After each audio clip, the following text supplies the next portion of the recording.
Hello students, मैं Gurvir Sharma, bio faculty at CBPS integrated star course. और उम्मीद करते हैं कि आप सब मस्त मस्त मूड में होंगे और अच्छी अच्छी पढ़ाई कर रहे होंगे। और क्यों ना करें, क्योंकि एग्ज़ाम नज़दीक आता जा रहा है। और जैसे एकदम नज़दीक आता है तो टीचर काम घटता है और बच्चों का काम बढ़ता है। आपका सिलेबस लगभग लास्ट मोमेंट में चल रहा है, तो इसलिए परफेक्टली अपनी स्टडी के साथ रिवीजन करिए, पढ़ाई कीजिए, टेस्ट दीजिए। और साथ ही साथ हमारे जो 20 क्वेश्चन सीरीज़ है, इसको भी आप देखिए। इससे काफ़ी मदद मिलेगी आपको बहुत सारे क्वेश्चन सॉल्व करने में, समझने में। तो लगातार हम 20 क्वेश्चन हर वीक में लेकर आते हैं और आज फिर से 20 क्वेश्चन हम लेकर आए हैं। उसका टॉपिक है केमिकल कोऑर्डिनेशन एंड इंटीग्रेशन। एक काफ़ी इम्पॉर्टेंट लेसन 11th का टॉपिक है, काफ़ी इम्पॉर्टेंट है और ऐसा कोई एग्ज़ाम शायद ही होगा जिसमें यहाँ से क्वेश्चन ना आता हो। तो एक्चुअली हमारे बच्चों की डिमांड थी कि उनका टेस्ट होना है, तो पहले उन्होंने सजेस्ट किया कि हमारे इस लेसन क्वेश्चन डिस्कस कीजिए ताकि हमें टेस्ट में बेनिफिट मिले। तो उसी रेस्पेक्ट में हम पहले 11th का जो लास्ट लेसन है उसको लेके चल रहे हैं और उम्मीद है कि जो बच्चे इसको देखें उनको बेनिफिट मिलेगा और काफ़ी पेइंग लेसन है। तो 1 बाय 1 हम एक क्वेश्चन लेके चलते हैं। और जो पहले क्वेश्चन है वो है hormones are non nutrient chemicals. ये बिल्कुल सही है, हॉर्मोन्स नॉन न्यूट्रिएंट हैं। इसका मतलब हार्मोन डाइट के साथ नहीं लिए जाते, डाइट में हार्मोन नहीं होते, तो नॉन न्यूट्रिएंट्स हैं। केमिकल्स विच एक्ट एज, अब यहाँ पर वो पूछो वो कैसे काम करते हैं। तो याद रखिए, हार्मोन एक सेल बनाएगी दूसरे सेल जाके वो काम करेंगे। हार्मोन जिस ग्लैंड से बनते हैं वहाँ से दूसरे ऑर्गन टिश्यू जाकर काम करते हैं, जिसको बोलते हैं उसका टारगेट ऑर्गन। तो यानी एक सेल का हार्मोन जाके काम करेगा दूसरे सेल में, उसे बोलते हैं इंटरसेलुलर। यहाँ पर क्या आएगा, विच एक्ट एज इंटरसेलुलर। यहाँ पर क्या आना चाहिए, इंटरसेलुलर। जो ब्लैंक लिखा छोड़ा है यहाँ पर इंटरसेलुलर, ये तो ये पूरा हो गया। एंड आर प्रोड्यूस्ड इन, और जो बनते हैं ये बनते हैं बहुत कम अमाउंट में, ट्रेस अमाउंट में।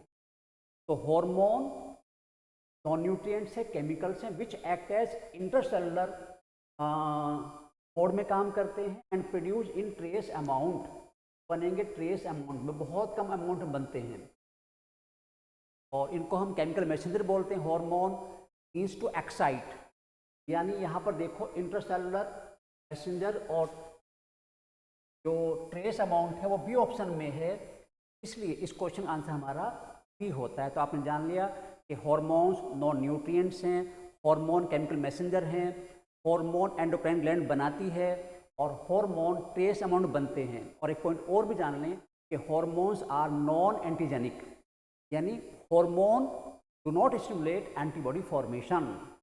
अगर कोई एंटीबॉडी बनने को स्टिमुलेट करेगा बॉडी में जाने के बाद वो कहलाता है एंटीजेनिक, और इनसे नहीं बनती एंटीबॉडी तो दे आर नॉन एंटीजेनिक। इस क्वेश्चन के साथ आपको एक साथ 4-5 जो इन्फॉर्मेशन वो और मिल गई। तो नेक्स्ट क्वेश्चन देखते हैं और देखिए नेक्स्ट क्वेश्चन क्या कहता है। थायरोक्सिन हार्मोन, थायरोक्सिन हार्मोन है उसके रेस्पेक्ट में 4 स्टेटमेंट दिए हुए हैं। अब हम देखते हैं क्या कहता है ये। Thyroxine hormone can not across lipid membrane, गलत है। ये लिपिड मेम्ब्रेन को पार कर जाता है। थायरोक्सिन जो है दैट अक्रॉस मेम्ब्रेन, ये मेम्ब्रेन को पार चला जाता है। और जो इसके रिसेप्टर हैं they are not membrane bound receptor, वो इंट्रासेलुलर रिसेप्टर हैं, वो सेल के अंदर होते हैं, इसलिए मेम्ब्रेन को पार कर जाता है। तो इसका मतलब क्या हुआ, गलत हो गया। Mediates it's action through extracellular receptor, ये भी गलत हो गया। अभी मैंने बोला है कि कोर्टिस जो स्टेरॉयड हार्मोन है उनसे थायरोक्सिन ऐसा हार्मोन है जिसके लिए इंट्रासेलुलर रिसेप्टर्स होते हैं, ये गलत हो गया। Mediates it's action through intracellular receptors, ये बिल्कुल सही है कि इसके जो रिसेप्टर हैं वो सेल के अंदर होते हैं, मेम्ब्रेन पर नहीं होते, और इसलिए आसानी से ये मेम्ब्रेन को पार करके सेल अंदर जाता है और वहाँ पर जो इंट्रासेलुलर रिसेप्टर हैं उनसे बाइंड होता है और फिर ये जीनोम को, डीएनए को, जीन को एक्टिवेट करता है। उस एक्टिवेशन से ट्रांसक्रिप्शन होता है, ट्रांसक्रिप्शन होने से mRNA बनता है, mRNA बनने से प्रोटीन बनती है और वो प्रोटीन कोई ना कोई फंक्शन परफॉर्म करती है।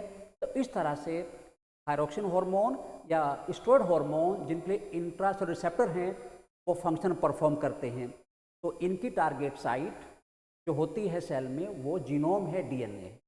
यहाँ पर पता चल गया, यहाँ पर दो स्टेटमेंट गलत दिए हुए हैं और ये सही दिया हुआ है, इसलिए आंसर हमारा सी है।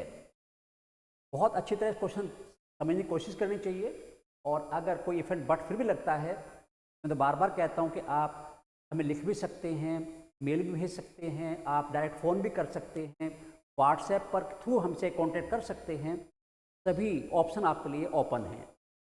तो नेक्स्ट थर्ड क्वेश्चन देखते हैं और थर्ड क्वेश्चन कहता है secondary messengers are required for the activity of.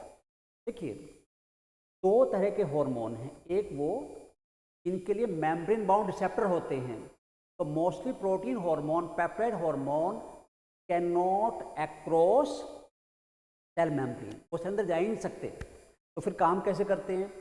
ऐसे हार्मोन के लिए जो मेम्ब्रेन है उस पर रिसेप्टर्स मौजूद हैं जिनको आप एक्स्ट्रा सेलुलर रिसेप्टर कह सकते हो, वो उससे बाइंड हो जाते हैं और उससे बाइंड होने के बाद फिर सेकेंडरी मैसेंजर बनता है।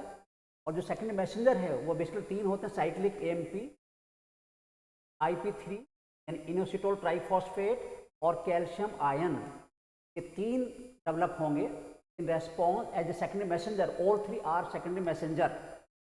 तो ये सेकेंडरी मैसेंजर तब बनते हैं जब हार्मोन प्लाज्मा मेम्ब्रेन को पार नहीं कर सकता और वो बाउंड हो जाता है सेल मेम्ब्रेन से। ठीक है, तो अब वो कहता है secondary messenger required for the activity of. Yes, जो कैटाकोलामाइन है उनको भी सेकेंडरी मैसेंजर चाहिए होता है, वो भी मेम्ब्रेन बाउंड रिसेप्टर से बाइंड होते हैं। प्रोटीन हार्मोन बिल्कुल सही है, स्टेरॉयड हार्मोन नहीं है क्योंकि स्टेरॉयड हार्मोन सेल मेम्ब्रेन को पार कर जाते हैं और इनके लिए कोई सेकेंडरी मैसेंजर रिक्वायर्ड नहीं है। They directly reach to the cell and bound to the intracellular receptor. यहाँ पर इसको चाहिए रिसेप्टर, इसको चाहिए सेकेंडरी मैसेंजर, इसको सेकेंडरी मैसेंजर चाहिए। यहाँ पर आंसर बी है, यहाँ पर बोथ ए एंड बी आ रहा है। तो catecholamines have need secondary messenger, protein hormone have need secondary messenger, then steroid hormones do not have need of secondary messenger. चलिए, तो थर्ड क्वेश्चन का जवाब आपको मिल गया है, डी ऑप्शन है और डी है। और अब फोर्थ क्वेश्चन तरफ बढ़ते हैं। अब यहाँ पर तो डायग्राम बेस्ड क्वेश्चन है। The given diagrammatic representation of pituitary gland and its connection with hypothalamus identify the labeled parts ABCD। Diagram में 4 ABCD लिखा हुआ है, इनको लेबल करना है। और वो कहते हैं ये वाला पार्ट क्या है। तो देखिए, ये न्यूरॉन है, न्यूरोसिक्रेटरी सेल है, हाइपोथैलेमिक न्यूरॉन है, that is hypothalamic neuron, hypothalamic neuron और न्यूरोसिक्रेटरी सेल बोल सकते हैं आप इसे। तो ये हो गया। अब ये 20 को रिप्रेजेंट कर रहा है और जो ये है ये पोर्टल सिस्टम है, पोर्टल सर्कुलेशन, पोर्टल सर्कुलेशन। आपको पता है कि हमारे में दो सर्कुलेशन, पोर्टल सर्कुलेशन है। एक को हम बोलते हैं हिपैटिक पोर्टल सिस्टम जो हमारे इंटेस्टाइन और लिवर के बीच में होता है, और दूसरा है hypophyseal portal system. Hypophyseal portal system जो हमारे हाइपोथैलेमस और एंटीरियर पिट्यूटरी के बीच में होता है। और अगर हम फ्रो की बात करें तो वहाँ पर थर्ड पोर्टल सिस्टम और होता है, that we called renal portal system. तो हमारे में दो है, हमारा रीनल पोर्टल सिस्टम नहीं है, यानी यहाँ पर ये जो पार्ट है that is part of portal circulation. और कौन सा पोर्टल सर्कुलेशन है? ये हाइपोफिजियल पोर्टल सिस्टम का पार्ट है। अब इसने डी को बात किया, सी जो है पोस्टीरियर लोब है, पोस्टीरियर लोब है, और इसको हम बोल सकते हैं पार्स नर्वोसा। जो डी है ये एंटीरियर लोब है, एंटीरियर लोब। अब देखो ये चारों ऑप्शन कहाँ का आ रहे हैं। तो हाइपोथैलेमिक लोब इन दोनों में है, न्यू हाइपोथैलेमिक है, पोर्टल ये दोनों में आ रहा है, और सी जो है वो पोस्टीरियर लोब है। तो इसका आंसर हमारा बी हुआ, क्योंकि जो सी ऑप्शन है वहाँ पर उन्होंने एंट्रल लोब कर दिया, इसलिए गलत हो गया। यहाँ पर आंसर हमारा हो गया बी। तो लेबलिंग वाला क्वेश्चन है। और देखिए आपको डायग्राम एनसीईआरटी वाला ही देखना है।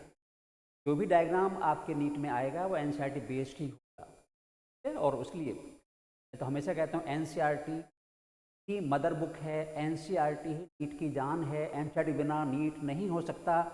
एनसीईआरटी डेटा ही आपको यूज़ करना है। आप नोट्स वोट कहीं से पढ़ें, एनसीईआरटी जरूर पढ़नी है, उसके बिना काम नहीं चलने वाला है। और तो उम्मीद है कि आप सब ईमानदारी के साथ अपना काम कर रहे हैं, और अब तो करना ही पड़ेगा। कहते ना जब ओखले में सर दे ले तो मूसल से क्या डरना। आप टाइम लगे हुए हैं तो मेहनत से क्या डरना, मेहनत तो करनी पड़ेगी, करनी चाहिए, और इससे आपको और आपके अपनों को फ़ायदा होता है। चलिए क्वेश्चन नंबर 5 क्या कह रहा है। वैसोप्रेसिन इसका दूसरा नाम एटीएच भी होता है। H anti diuretic hormone acts mainly at the kidney and stimulates. ये कह रहा है कि जो वैसोप्रेसिन हार्मोन है जिसको एडीएच बोलते हैं, तो प्रोड्यूस हाइपोथैलेमस करता है, जिसको रिलीज पिट्यूटरी का पोस्टर लोब करता है। वो क्या करता है, water loss through urine. No, ये तो वाटर लॉस रोकने काम करता है, ठीक है। तो एडीएच जो है तभी नाम है anti diuretic hormone. Anti diuretic, urine कम बनने देता है। तो ये तो गलत हो गया पहला ऑप्शन। तो इलेक्ट्रोलाइट्स लॉस थ्रू यूरिन, जो यूरिन है वो इलेक्ट्रोलाइट लॉस रोकता है, ठीक है, ये भी नहीं है। Is renin from juxta glomerular cells, ये भी नहीं है। Reabsorption water and electrolytes by the distal tubules, ये बिल्कुल सही जवाब है कि जो डिस्टल टिब्यूल है, मेनली डीसीटी है, वहाँ पर वाटर और जो इलेक्ट्रोलाइट्स हैं एज सोडियम, उनको रीअब्जॉर्ब कराता है। जो वैसोप्रेसिन है अगर वो कम बनेगा यूरिन ज़्यादा बनेगा, अगर वो ज़्यादा बनेगा यूरिन कम बनेगा, तो यूरिन का अमाउंट आउटपुट डिसाइड करने में इसका बड़ा रोल है। तो वैसोप्रेसिन, और अगर ये कम बन रहा है, ज़्यादा डाययूरेसिस होता है, यूरिन ज़्यादा बनता है, और that is called diabetes insipidus. ध्यान सुनिए, डायबिटीज़ इंसिपिडस, डायबिटीज़ इंसिपिडस। तो hyposecretion of TH result into diabetes insipidus. इसमें यूरिन आउटपुट बढ़ जाएगा, person will suffer from dehydration और dryness of mouth, more thirst, ज़्यादा प्यास लगेगी।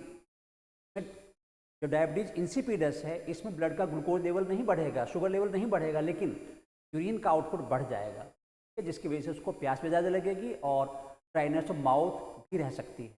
चलिए, तो इसका जवाब आपको मिल गया, डी ऑप्शन है। और अब हम बात करते हैं नेक्स्ट क्वेश्चन की। When osmo receptors are stimulate, जो ओस्मो रिसेप्टर्स हैं जो हमारे हाइपोथैलेमस में है, जब स्टिमुलेट होते हैं cause the release of some hormones, तो उसकी वजह से हार्मोन रिलीज होता है from the hypothalamus and poster lobe of pituitary, and these hormones are. तो ओस्मो रिसेप्टर जब स्टिमुलेट होते हैं तो उसकी वजह से जो हार्मोन बनता है दैट इज द वैसोप्रेसिन। तो जवाब तो ये रहा, वैसोप्रेसिन। साथ में इन्होंने एडीएच भी दिया और दोनों एक ही तो हैं। तो जब अगर ओस्मो रिसेप्टर एक्टिवेट होंगे तो hypothalamus will release more vasopressin and also known as ADH. का आंसर हो गया बी और सी, और बी और सी, ये रहा आंसर बी हो गया, सॉरी। तो बी ऑप्शन सही है, और दोनों एक एक दो नाम होने की वजह से आंसर बी और सी होगा, बी और सी तो ऑप्शन दिया हुआ है। तो आपको ये देखना होता है, क्वेश्चन तो एक है, उसके आगे पीछे और क्या क्या कंटेंट आपको मिल रहा है, क्या क्या कॉन्सेप्ट आपको मिल रहा है, उस पर ध्यान देना चाहिए। इससे आपका जो एक थॉट है, एक स्पेक्ट्रम बड़ा हो जाता है समझने का, और यही रिवीजन का एक बेस्ट तरीका होता है। और मैं भी यही कोशिश करता हूँ कि एक क्वेश्चन के आगे पीछे जो भी आपको दिया जा सके वो देता रहूँ। पर वैसोप्रेसिन एडीएच दोनों एक ही हार्मोन हैं, produced by hypothalamus, stored and released by posterior lobe of pituitary, that is also known as pars nervosa. चलिए, तो 7th क्वेश्चन तरफ बढ़ते हैं। और द न्यूरोएंडोक्राइन स्ट्रक्चर इज, यहाँ पर न्यूरो भी है और एंडोक्राइन भी है। यानी ऐसा कौन सा ऑप्शन यहाँ पर है जो दो तरह से काम करता है, that also act as endocrine gland and also a part of nervous system. देखते हैं, पैनक्रियाज एक मिक्स्ड ग्लैंड तो है, हेटरोक्राइन ग्लैंड तो है, कंपोज ग्लैंड तो है, इसलिए न्यूरल सिस्टम के फॉर्म में काम नहीं करती, ये तो गलत है। थाइमस ग्लैंड नहीं करती, थाइमस ग्लैंड, लेकिन हाँ हाइपोथैलेमस, जो हाइपोथैलेमस है वो दोनों तरह से काम करता है। वो लिंक है, ब्रिज है between neural and endocrine system. भाई अगर हम बात करें न्यूरल सिस्टम के फॉर्म में, ये हमारा टेम्परेचर रेगुलेट करता है, हंगर, थर्स्ट और ओस्मो रेगुलेशन करता है, और साथ ही साथ एडीएच यानी वैसोप्रेसिन और ऑक्सीटोसिन हार्मोन बनाता है, और कई सारे रिलीज हार्मोन बनाता है एंटीलोब के लिए। यानी हाइपोथैलेमस ऐसा स्ट्रक्चर यहाँ पर है जो दोनों तरह से काम कर रहा है, एंडोक्राइन और न्यूरल सिस्टम दोनों का पार्ट है। तो इसे हम ब्रिज ऑफ एंडोक्राइन और न्यूरल सिस्टम बोल सकते हैं, लिंक भी बोल सकते हैं। कई सारे पार्ट हो गए, और इसको हम सुपर मास्टर ग्लैंड भी बोलते हैं, क्योंकि ये पिट्यूटरी ग्लैंड को कंट्रोल करता है। जिसको आप मास्टर ग्लैंड बोलते हो, उसका बाप यही है, कहता है मैं इसका बाप हूँ, मैं इसको कंट्रोल करता हूँ, ये सुपर मास्टर ग्लैंड कही जा सकती है। ठीक है, नेक्स्ट क्वेश्चन बात करें। Dwarfing can occur due to, देखिए ड्वार्फिंग का मतलब होता है अंडर हाइट। आप बहुत लोग देखते हो, आप कई बार बच्चे भी देखते हो, 2.5 फुट का, 3 फुट का है, ऐसा है, हाइट नहीं बढ़ रही है, और तो बोना बोलते हैं हम, वो ड्वार्फिज्म है। अब ड्वार्फिज्म जो है वो किस हार्मोन की वजह से होती है, बात क्वेश्चन तो ये पूछ रहा है। बहुत कॉमन क्वेश्चन है, इससे बात कर रहे हैं, बहुत टफ नहीं है क्वेश्चन, पहले कई बार पढ़ चुके होंगे, दो देख चुके होंगे, वैसे जनरल जानते लोग। Under secretion of growth hormone, तो ये आ गया, जो ग्रोथ हार्मोन है उसके कम बनने से ही ये होता है, उसके कम बनने से ही होता है। और तो dwarfism due to hyposecretion growth hormone. और चाइल्डहुड में ग्रोथ हार्मोन कम बनेगा, क्या होगा, तो फिर हाइट नहीं बढ़ेगी, बोन की ग्रोथ नहीं होगी, ड्वार्फिंग हो जाएगा। अब देखिए इसका मतलब जो ड्वार्फिज्म है ये पिट्यूटरी ग्लैंड की वजह से, हाइपोसेक्शन की वजह से होता है। जो ड्वार्फ ग्रोथ हार्मोन कम बनने की वजह से होता है, that is called midgets, midgets बोलते हैं। If a person is dwarf due to hyposecretion of growth hormone, that is named as midgets. अब जो मिजेट है ये फिजिकली अनफिट है क्योंकि हाइट कम है, but mentally completely fit, mental level को दिक्कत नहीं होती। कि जो ड्वार्फ सर्कस में काम करते हैं बेसिकली वो मिजेट्स होते हैं, दे आर द मिजेट्स। अब मैं यहाँ ये बता दूँ आपको, hyposecretion thyroxine also cause dwarfism. Thyroxine का जो हाइपोसिक्रेशन है वो ड्वार्फिंग करता है। साथ ही साथ क्योंकि thyroxine necessary for the activity of जो ग्रोथ हार्मोन है उसके लिए थायरॉक्सिन जरूरी है, और अगर थायरॉक्सिन नहीं हो तो ग्रोथ हार्मोन काम नहीं कर, ड्वार्फिंग तो हो जाएगी। साथ ही साथ जो थायरॉक्सिन है that also important for mental development. अगर थायरॉक्सिन नहीं बन रहा है तो ड्वार्फिंग तो हो गई, ड्वार्फिंग तो हो जाएगी, लेकिन वो बच्चा मेंटली रिटार्डेड भी होगा, मंदबुद्धि भी होगा। अगर थायरॉक्सिन सही बन रहा है, ग्रोथ हार्मोन नहीं बन रहा है, तो मिजेट्स होता है, पैदा होता है। और अगर थायरॉक्सिन नहीं बन रहा है तो ड्वार्फिज्म हो रही है, उसे बोलते हैं क्रिटिन। ऐसा बच्चा क्रिटिन कहलाता है, और डिसऑर्डर क्रिटिनिज्म है, क्रिटिनिज्म। आप कैसे पहचानोगे इसकी वजह से ड्वार्फिज्म है या एज की वजह से ड्वार्फिज्म है? ये जो ग्रोथ हार्मोन वजह से ड्वार्फ मिजेट्स होगा वो फिजिकली अनफिट है, मेंटली फिट है, लेकिन जो थायरॉक्सिन बेस्ड ड्वार्फिज्म होगा वो dwarf physically as well as mentally दोनों तरह से अनफिट होगा। इसलिए अगर मंदबुद्धि भी है वो तो थायरॉक्सिन वाला ड्वार्फ है, डिसऑर्डर कहलाएगा। और अगर ग्रोथ हार्मोन वैसे ही है तो वो ड्वार्फिज्म। यहाँ पर मैंने 2-3 पॉइंट आपको और बता दिए, इनको भी याद रखिए। क्वेश्चन एक है, कहते हैं एक पंथ दो काज, तो यहाँ तो एक क्वेश्चन तीन काज लगातार हो रहे हैं। चलिए अब देखते हैं नेक्स्ट क्वेश्चन।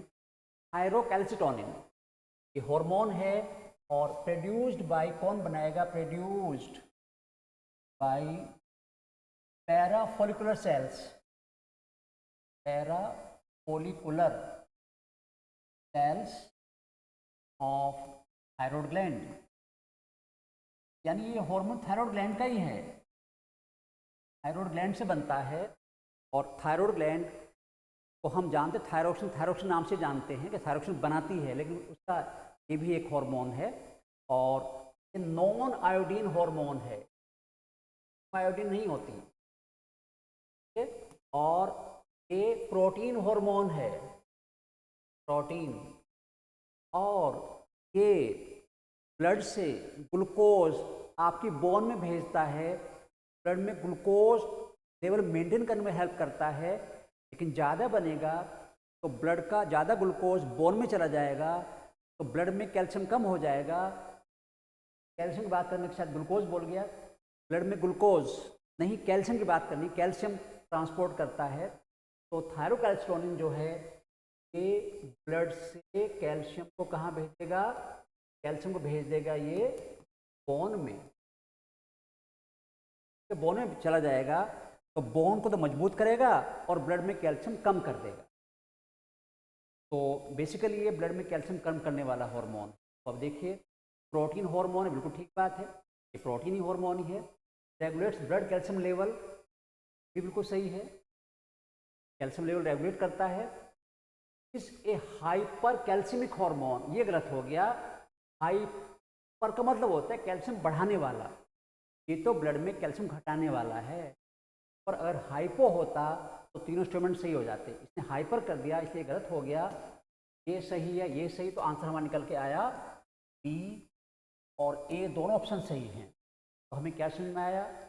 थायरोकैल्सिटोनिन है, एक प्रोटीन हार्मोन है, थायरॉयड ग्लैंड की सी सेल्स और पैराफोलिकुलर सेल्स को बनाती हैं और ये कैल्शियम को ब्लड से बोन में ट्रांसपोर्ट करता है, इसलिए ब्लड में कैल्शियम कम करता है और बोन में बढ़ाता है। और ब्लड में कैल्शियम कम करने की वजह से ये हाइपो कैल्शियमिक होता है, ना कि हाइपर कैल्शियमिक। ये वाला स्टेटमेंट गलत था, दोनों सही, तो आंसर निकल के आएगा डी। चलिए अब नेक्स्ट क्वेश्चन बढ़ते हैं। और the hormone playing very important role regulation of 24 hour rhythm, यानी ऐसा हार्मोन जो हमारे 24 आवर की रिदम जो है, जो सर्कैडियन रिदम है, जो डेली रिदम है, इन 24 आवर्स में हमारी जो एक्टिविटी रिपीट होती हैं, जो उनको कंट्रोल करने वाला हार्मोन है वो कौन सा है? वो हार्मोन है मेलाटोनिन, मेलाटोनिन। अब मेलाटोनिन हार्मोन बनाने का काम किसका है? पीनियल ग्लैंड का है, produced by pineal gland. This hormone produce from pineal gland. अब चूंकि ये हमारी 24 आवर रिदम कंट्रोल कर रहा है और बनाने वाली मम्मी सी ग्लैंड का नाम है पीनियल ग्लैंड, इसलिए हम जो पीनियल ग्लैंड है उसको हम बायोलॉजिकल क्लॉक ग्लैंड भी बोलते हैं, that is also called biological clock gland, क्योंकि वो हमारी 24 आवर्स की रिदम को, डायरनल रिदम को रेगुलेट करती है। सोना है, जागना है, बच्चों में तो बहुत डोमिनेंट होता है ये, जो छोटे बच्चे हैं ज़्यादातर मम्मियों को पता होता है, समझदार मम्मियों को, कि मेरा घोलू किस टाइम सोएगा, किस टाइम जगेगा, किस टाइम वो दूध मांगेगा, किस टाइम सूं साँ फूफा करेगा, उन्हें सब पता होता है और उसी के अकॉर्डिंग वो अपना काम का रूटीन मैनेज करती हैं। जब सोएगा मैं तब ये कर लूँगी, जब जागेगा तब ये कर लूँगी। और आप कई बार देखते हो कि बच्चे जब कहीं फंक्शन में जाते हैं तो जब सोना टाइम आता है वो सो जाते हैं, फिर कुछ भी होता है, डांस वांस कुछ भी होता है, उन्हें मतलब नहीं होता, वो सो जाते हैं और फिर मम्मी उससे अपना मैनेज कर लेती है कहाँ लुटाना है, कहाँ करना है। यानी वो मेलाटोनिन है और किससे बन के आया है? ये पीनियल ग्लैंड से बन के आया है। और मेलाटोनिन जो है ये एंटागोनिस्टिक है, दुश्मन है एमएसएच का। मेलाटोनिन ज़्यादा बनेगा उतना ही एमएसएच कम बनेगा। और याद रखिए मेलाटोनिन का ज़्यादा सिक्रेशन डार्क में होता है, इतना डार्क रहता है, अंधेरा होता है, ज़्यादा बनता है। इसलिए जब हम सुबह उठते हैं तो रात में बनता रहता है और सुबह जब हमारी बॉडी में अगर लेवल चेक करा जाए तो there is a peak level of melatonin, और शाम को नाइट में कम हो जाता है। ये पीरियोडिक सिंथेसिस का होता है। More secretion occurs in dark and less secretion in. और मेलाटोनिन क्योंकि एमएससी का अगेंस्ट दुश्मन है, जितना मेलाटोनिन बनता है कम बनेगा। ये डार्क कलर स्किन को डार्क करेगा, ये ब्राइट करेगा। तो जब आप सुबह उठते हो तो एक सेल्फी लीजिए आप सुबह सुबह उठते ही, और एक शाम को लीजिए, तो सुबह वाली सेल्फी थोड़ा गोरे दिखाई दोगे आप, कि उस टाइम मेलाटोनिन ज़्यादा बनता है। और मेलाटोनिन बनने की वजह से ये कम बनता है, ये ब्लैक करता है, ये वाइट गोरापन रखता है। ठीक है, तो ये भी एक एक्सपेरिमेंट घर पे करके देख सकते हो समझदारी के साथ। घर वाले सोचे इसको पढ़ाई में क्या चस्का लग गया, तो सेल्फी ले रहा है, तो बता देना मैं एक्सपेरिमेंट कर रहा हूँ, मैं देख रहा हूँ कि क्या जो सर ने कहा था वो फैक्ट सही है या गलत है। तो इन तरफ बढ़ते हैं। अब नेक्स्ट क्वेश्चन है, 11th क्वेश्चन आ गया है, which of the following is an incorrect match with respect to hormone source on its function. यहाँ पर हार्मोन दिया गया है, उसका सोर्स कहाँ से बनता है वो दिया गया है, और उसका फंक्शन दिया गया है। देखना इनकरेक्ट। पहले देख, थायरोक्सिन थायरॉइड ग्लैंड, बिल्कुल थायरॉइड ग्लैंड से बनता है। और metabolism of fat, carbohydrate regulate करता है, बिल्कुल सही है। बीएमआर रेगुलेट करता है, पहला सही है, इनकरेक्ट नहीं है। दूसरा है पैराथायरॉइड हार्मोन, पैराथायरॉइड ग्लैंड बनाती है, बिल्कुल सही है। इंक्रीज ब्लड कैल्शियम लेवल, ये भी सही है। याद रखिए अभी हमने पहले क्वेश्चन डिस्कस किया है, ये यानी जो पीटीएच है, एच एच और एच और थायरोकैल्सिटोनिन, ये दोनों दुश्मन हैं। थायरोकैल्सिटोनिन एंटागोनिस्टिक हैं। एच कैल्शियम को बोन से ब्लड में भेजता है, और थायरोकैल्शियम कैल्शियम को ब्लड से बोन में भेजता है। दोनों का एक्शन अपोजिट है। तो यहाँ पर ये पता चल गया कि एंटागोनिस्टिक वो हार्मोन होते हैं whose action is opposed to each other। और उनमें से एक एग्जाम्पल थायरोकैल्सिटोनिन और यानी पैराथॉर्मोन का भी है, ये सही था। अब ये ऑप्शन दिया prolactin, yes prolactin hormone milk बनाने काम करता है। और सोर्स लिखा मेमरी ग्लैंड, गलत हो गया। मेमरी ग्लैंड में तो इसकी टारगेट साइट है, is produced from anterior pituitary lobe, गलत हो गया। तो मिल्क सही है, तो इसका मतलब सी आंसर है। यहाँ पर जो स्टेटमेंट है, जो ग्लैंड है, जो उसका हार्मोन है वो सही है, लेकिन ग्लैंड का नाम सही नहीं लिखा गया है, मैचिंग से इनकरेक्ट हो गया। हमारा आंसर क्या हुआ? आंसर सी रहेगा, क्योंकि ये इनकरेक्ट है और इनकरेक्ट हमें पूछ रहा है। तो हम फोर्थ ऑप्शन तरफ नहीं जा रहे हैं, पर फिर जाने वैसोप्रेसिन जो है ये न्यूरोहाइपोफाइसिस यानी हाइपोथैलेमस रिलीज होता है, बनता है, और वो उसमें रेगुलेशन करता है, बिल्कुल सही है। तो इसमें गलत ऑप्शन हमारा। चलिए क्वेश्चन नंबर 12 की तरफ बढ़ते हैं। Which of the following is incorrect with respect of to cortisol. देखिए याद रखिए, इनकरेक्ट और करेक्ट में बच्चे बहुत गड़बड़ करते हैं। जब इनकरेक्ट दिया होगा जनरली पहला ऑप्शन करेक्ट होता है, और हमारा दिमाग करेक्ट को पकड़ लेता है और हम उसे पेल देते हैं, गोला बना देते हैं, और फिर बाद में जब देखते हैं और इनकरेक्ट था तो बड़ा झटका लगता है, एड्रेनल हार्मोन बन लगता है, घबराहट होने लगती है कि मैंने गलत कर दिया, अपने पैर में कुल्हाड़ी मार ली। तो क्वेश्चन में करेक्ट इन पर जरूर ध्यान दीजिएगा। करेक्ट पूछ रहा है, इनकरेक्ट पूछ रहा है, उसके अकॉर्डिंग आपको आंसर देना है। तो यहाँ पर तो इनकरेक्ट है वो, और किस रेस्पेक्ट में? कोर्टिसोल के रेस्पेक्ट में। सिक्रेटेड बाय एड्रेनल कॉर्टेक्स सही है। एड्रेनल कॉर्टेक्स जो है वही कोर्टिसोल को बनाता है, एकदम सही जवाब है। सप्रेस आरबीसी प्रोडक्शन, भाई यही धोखा हो गया, सप्रेस नहीं करता। बड़ा अच्छा क्वेश्चन है। Cortisol stimulate RBC formation, cortisol RBC बनने को करता है। आंसर तो हमारा ये हो गया। सप्रेस इम्यून सिस्टम, ये सही है। मेंटेन कार्डियोवास्कुलर एक्टिविटी फंक्शन, ये भी सही है। तो गलत जो है इसमें बी ऑप्शन है, जो कोर्टिसोल का फंक्शन नहीं है वो दे रखा है। फंक्शन उल्टा क्या होता? आरबीसी, और यहाँ दे रखा है सप्रेस, इसलिए इनकरेक्ट हो गया। तो नेक्स्ट क्वेश्चन तरफ बढ़ते हैं। सेलेक्ट द इनकरेक्ट स्टेटमेंट, यहाँ भी इनकरेक्ट देखना है। ठीक है, अब देखते हैं क्या कहता है। एसीटीएच एड्रेनोकोर्टिकोट्रोपिक हार्मोन जो बनता है पिट्यूटरी एंटेरियर लोब से, stimulate adrenal cortex and promotes release of cortisol. सही है। ACTH है, उसका काम ही यही है, वो कॉर्टेक्स में जाकर जो कॉर्टिकोस्टेरॉइड्स हैं उनको बनवाए, तो बन रहा है। दूसरा क्या है, adrenal gland has a centrally located tissue called adrenal cortex. ओ गलत हो गया, तो बाहर का है वो कॉर्टेक्स होता है, और जो अंदर का है सेंट्रल का पार्ट है वो मेडुला होता है। और यहाँ पर धोखा देने को उल्टा कर दिया गया है, वो कह रहा है कि adrenal gland has central located called adrenal cortex. यहाँ तो भैया मेडुला होना चाहिए था, अंदर तरफ मेडुला होता है। हमेशा कहीं भी कॉर्टेक्स और मेडुला डिफ्रेंशिएट कर रहा है, तो cortex towards outside and medulla to the centre. ये तो सिस्टम गलत हो गया, तो आंसर तो यही होगा, वो इनकरेक्टली पूछ रहा है। फिर भी बाकी पढ़ लेते हैं। Adrenal cortex secrete hormones called cortico, सही होगा, बिल्कुल सही है। Adrenal medullary hormone are rapidly secreted in response to stress of any kind and during emergency, बिल्कुल सही है। जब एमरजेंसी होती है, घबराहट होती है, गुस्सा आता है, डर लगता है, तो मेडुला ज़्यादा हार्मोन रिलीज करती है, और नाम है एड्रिनलिन एंड नॉर एड्रिनलिन, और इनको हम एमरजेंसी हार्मोन बोल सकते हैं, बोलते हैं। तो नेक्स्ट क्वेश्चन बढ़ते हैं। 14 question, adrenal medulla secret 2 hormone called. जो एड्रिनल मेडुला है उससे 2 हार्मोन बनते हैं, और वो हार्मोन कैटेकोलामाइन है। कैटेकोला केमिकली कैटेकोलामाइन, ठीक है, कैटेकोलामाइन। और ये भी बड़ा पॉइंट जान लें आप, कैटेकोलामाइन है, they are amino acid derivative, उनका जो ओरिजिन हुआ है वो बने हैं, they are produced from amino acid, नाम है टायरोसिन। एक क्वेश्चन और बन गया कि they are derivative of tyrosine amino acid. अब वो पूछते हैं 2 हार्मोन कौन से हैं, एड्रेनलिन एंड नॉर, बिल्कुल सही है।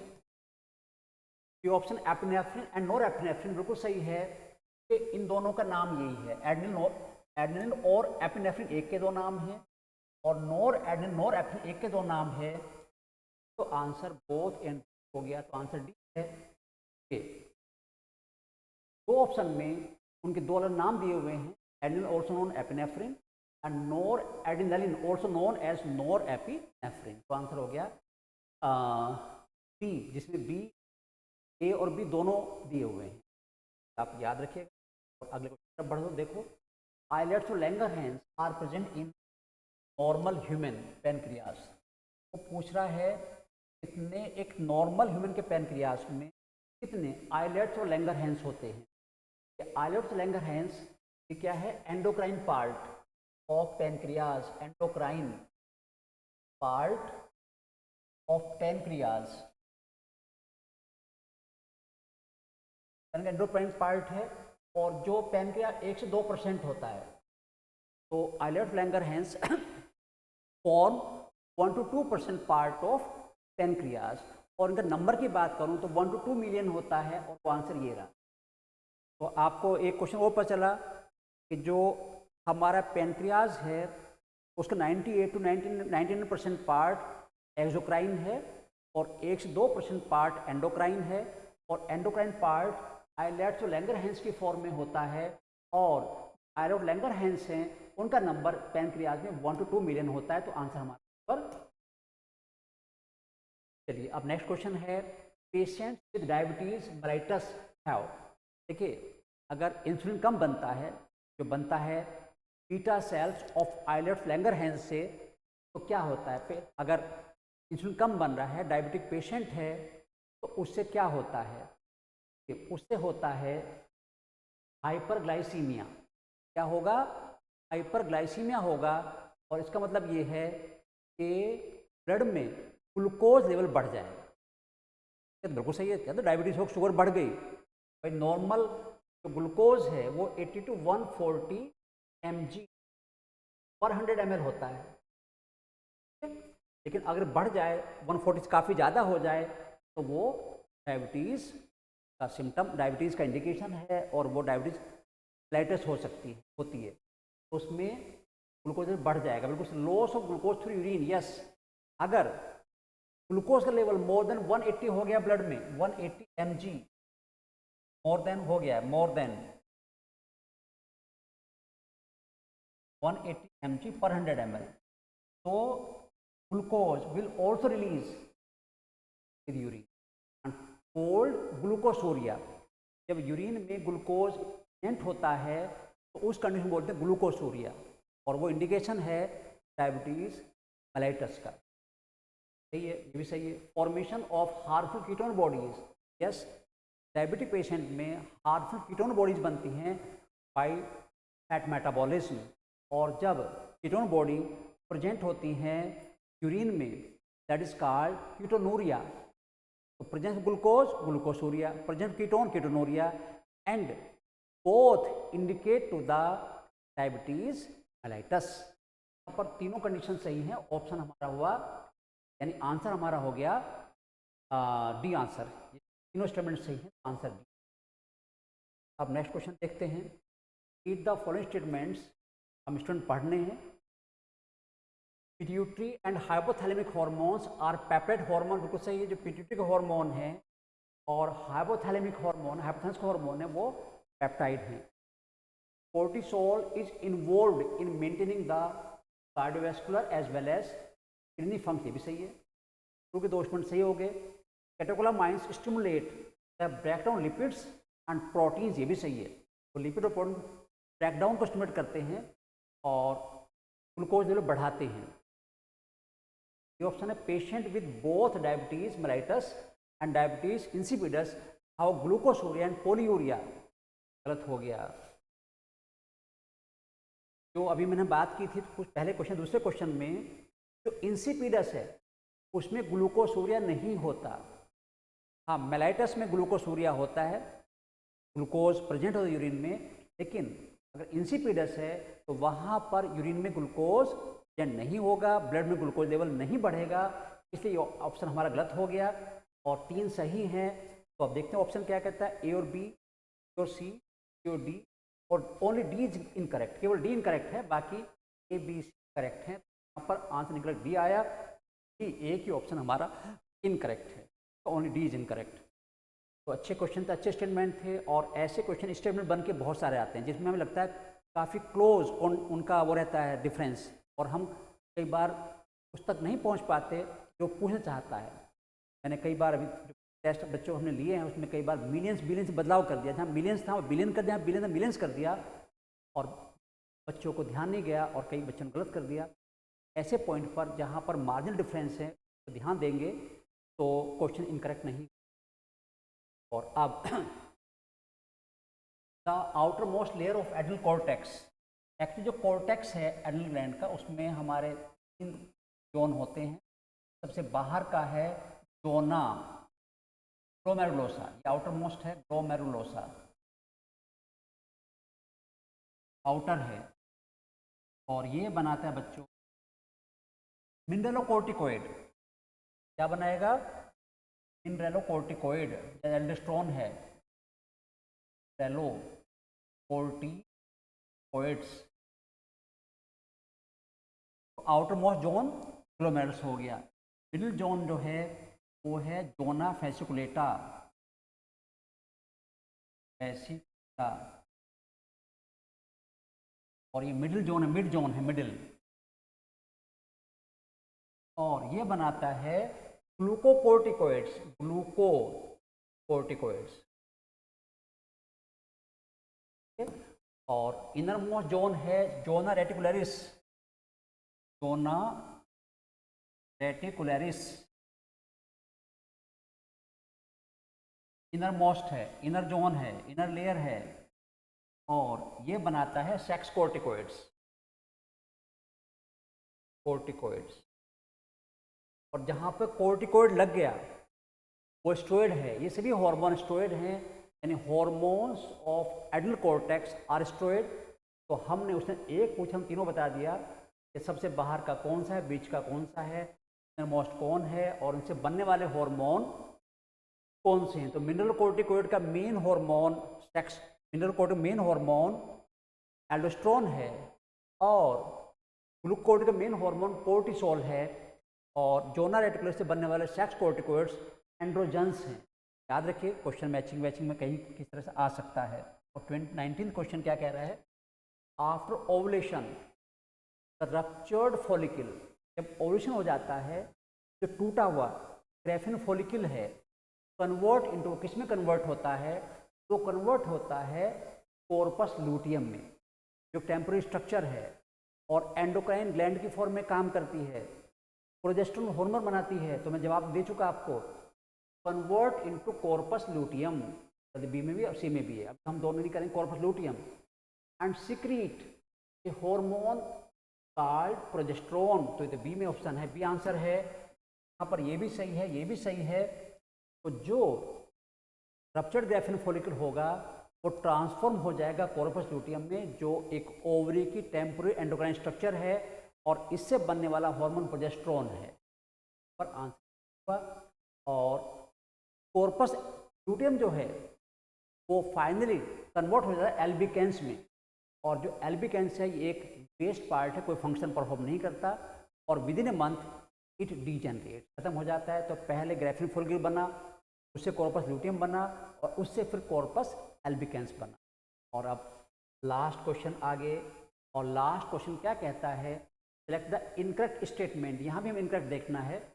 Deficiency of vasopressin cause diuresis, diuresis में ज़्यादा यूरिन बनना, पोलीयूरिया, ठीक कह रहा है ये। अगर वैसोप्रेसिन कम बन रहा है तो डायूरेसिस होगा, ये तो सही स्टेटमेंट, करेक्ट स्टेटमेंट है। Fall in blood pressure cause release of NF, यहाँ धोखा हो गया, याद रखिए ANF, atrial natriuretic hormone, atrial ANF, atrial नाइट्रियूरेटिक